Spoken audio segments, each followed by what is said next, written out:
Welcome to the Atomic Impact Podcast. I am your host, Jason Osborn. And on this podcast, we interview successful business owners for them to share atomic, impactful lessons that they've learned and that they can share with us as well.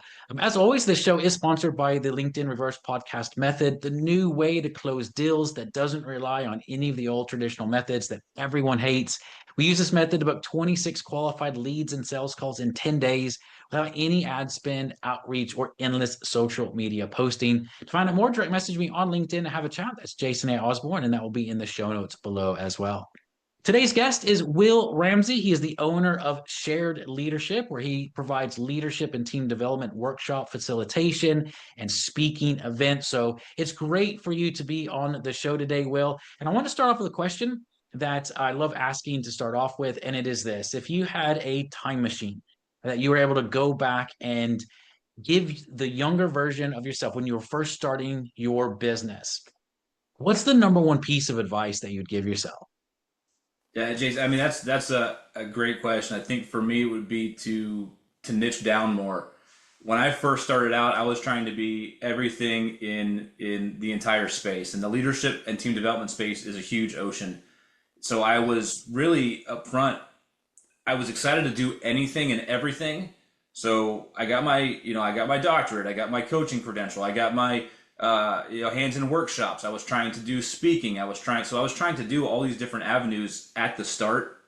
If I would go back and give my younger self a version of a pep talk or advice, it would be niche down in, pick one lane and run with it for a bit of time and learn that lane. And then as you do, you'll learn what your clients want and need. And then you can potentially flex and expand your skills to add on different offerings to help serve your clients better. Yeah, I love it, man. I love it. You're preaching to the choir here. I feel like I say this all the time to clients as well. So here's my question then around this, because this is whether someone's just starting or even if they've been in business for a while and they have gone to the, okay, I'm going to be all things to all people, and they realize they do need to start niching down. What's some advice around that? Because there is that internal struggle of like, well, if I niche down, I'm going to miss out on lots of people, or, I'm not going to be able to work with all of this, or we already got a client base around this. Does that mean I have to drop them all? What are some of those typical challenges that people have on finding their lane? And what advice would you give around that? Yeah, the first thing for me that came to mind with that was, find what you love and enjoy about the work that you do, and you can niche into that. And for me, what that was, I was trying to do workshops, hands-on experiential learning. I was trying to do speaking, and I was trying to do coaching. And in my head, the coaching was the quicker revenue generator to build that capital up to then put back into what I really loved. And what I found was it's going to take time and effort, and time is limited, and effort is you've got to be able to replenish that pool. So I was spending time in the coaching niche trying to develop that to help people, but to generate revenue, and it wasn't what I loved, and my purpose wasn't there. So that was taking time and energy and effort away from the work that I really wanted to do. So when you understand that, when you understand your purpose, and you find what you truly enjoy spending your time on within your niche of your business, that's where I think you can really look at niching down in and following that path, because you can do fractals all day long, but then you're also splitting yourself. You're splitting your cognitive energy. You're splitting your advertising and marketing approach, your outreach approach. And it hit me when I was talking to one of my mentors, and then it hit me again when I was working with the marketing team of people don't know what to contact you for, and they spread it out for me. Here's this, here's this, here's this, here's this. When we Google your name, if people don't know what to contact you for, they don't know what you're going to help them with. Yeah. So if you put that in those terms and you lay things out and you figure, where am I spending my time, energy, and effort? What do I want people to contact me for? And make sure that you can really have it as a nice, tight, crisp bite.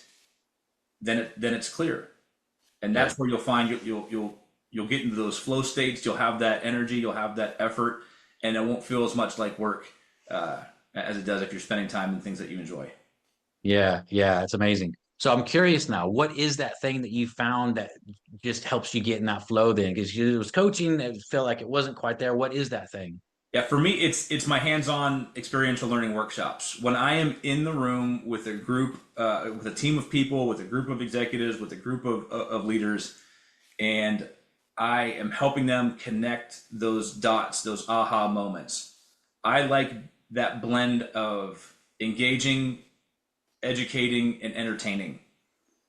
So having that space where I can pick a topic like collaboration, building trust, navigating conflict, overcoming adversity, accountability and ownership. You name it. Those positive team dynamics. Pick a topic, share some of my background and stories of how I experienced it as a leader to bring it to life. Then get people learning through things like Lego Serious Play to where I can give them a shared experience. And then at the end, bring it back to, okay, what are your takeaways and how are you going to apply this at work? For me, I can come away from a 3-hour workshop feeling completely drained of energy in the absolute best way possible because I had that experience, I had those exchanges, I felt those connections, and people came away with something useful, practical, and applicable. Yeah, that's amazing, man. And I love it as well. Like if you just listen to the podcast, you won't be able to see Will, but like you lit up when you started talking about it. Like it was a completely different, your physiology completely changed. And it's amazing, when you do find that area, and I think it's a great lesson for people because there is a lot of work, even though you've niched down, going, okay, this is where I'm going, as opposed to trying to fit in all these different pieces, which is really key. One of the other questions that I love to ask, Will, is if you look back at your time in business, and if you were to pick out one particular challenge that you faced that might have seemed almost insurmountable at the time, or at least one of the hardest challenges that you were dealing with in your business, and it ended up being one of the biggest blessings in disguise for you. What is that challenge? And what's the number one piece of, or not piece of advice, but the number one lesson you learned from that? Yeah, for me, it was probably the first time that I said no to a proposal on something, and gosh, it was probably in my second year of business for me. You're in that growth stage, and you're wanting to bring work in, and you're wanting to build relationships and networks. And I was working with a client who just thought that they could solve world hunger in a 3-hour workshop with their team. And I said, this is what is accomplishable within this time period. I can't get you where you want to go with one session. I can with X, Y, and Z. Here's what I would propose. Here's how I would do it. And they just came back and passed. And initially for me, gosh, I went through that downward spiral of what did I just do? I lost a client. Maybe I'm not good enough. I started that self-talk and that self-assessment of what did I do wrong? Yeah. And again, talking to some other people who are a little further down the line than me, if it's not a good fit, it's not a good fit because it's not going to be a good experience for either person, myself or the team I'm working with. So that realization of you're not going to get wins every time, and if you are, you've really got to dive in and look at, is my pricing appropriate? Am I spreading myself too thin? Am I serving the right client group? So understanding the ups and downs and learning those cycles of business, understanding that not every conversation is going to lead to a perfect fit, and being okay with that, and knowing that in my mind, oh shoot, that was the end. I'm never going to get another client again in my head because it happened so early. It'll come back through, and so being able to understand who you're serving, why you're serving, and making sure that's a fit, you'll have better peace of mind in the long run than just trying to say, okay, yes, I can do that for you. And then your client's disappointed, the people in the room are going to be disappointed. You're not going to feel good about yourself or the work that you're doing. Yeah. So be okay letting go, and be okay not winning every bid, every turning every lead into a closed client. Yeah, yeah, man, so many great points in that. I think it's a big turning point for a lot of people in business of being able to say no to something. And particularly early on, when you're turning down revenue and when you're in your early years, it's like you need the revenue, you need to build it, and it's like, oh, what am I doing? And I love that you pointed out was that downward spiral you felt as well, and questioning yourself.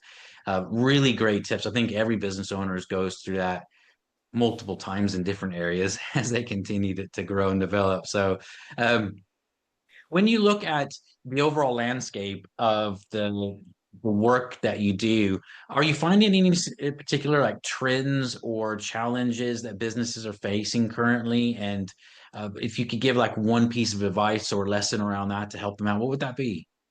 Yeah, so what I'm seeing across the leadership team development space, really is this blend of technical skills and I call them power skills, people skills, other typically referred to as soft skills. I hear time and again we don't have a bench, we don't have depth in our leadership pipeline. And when I talk to companies, I say, well, what are you doing to develop your leaders? Oh, we have an annual team building event. Yeah. So, well, okay, you have one point of contact throughout the year. What else are you doing to develop your leaders? And it's just like a Swiss cheese approach. Well, we don't have time for this. We really focus on technical skills and aptitude and abilities. So if you're expecting that you want to build people who know how to influence, coordinate, communicate, inspire, motivate people, lead with empathy, practice humility, and you're going to get that from a one-time day event where half of your day is spent probably on KPIs, business metrics. A third of your day is spent on leadership attributes, and then you're going to go do some fun activity. You're not going to get there.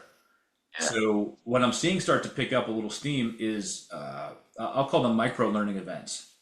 I don't need a full 8 hour day. Give me four, 3 to 4, 4 to 5 touch points throughout the year in digestible chunks, a 2.5, a 3 hour session, because that's probably all Yeah. that's all that audience is going to be able to take cognitively in, absorb, and do something with before they're ready to focus back on their work. So building programs that have intentional connection with leadership attributes in a digestible block. And then what I'm seeing more of attraction to is experiential learning. And what I mean by that Mm. is, in my workshops and peers that I work with, it's not just a let's talk about a topic, small group conversation, and then move to the next. It's okay, let me get you, how can I have you experience this in a way that is meaningful, in a way that is helpful, in a way that's fun, that's going to help take your guard down.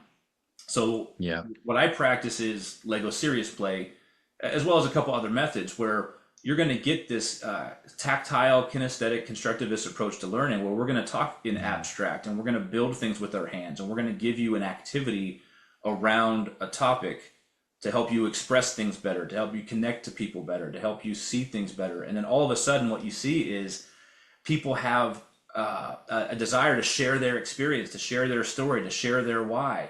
Now you're having deeper level conversation that you can then transition to actionable takeaways. Yeah, love it.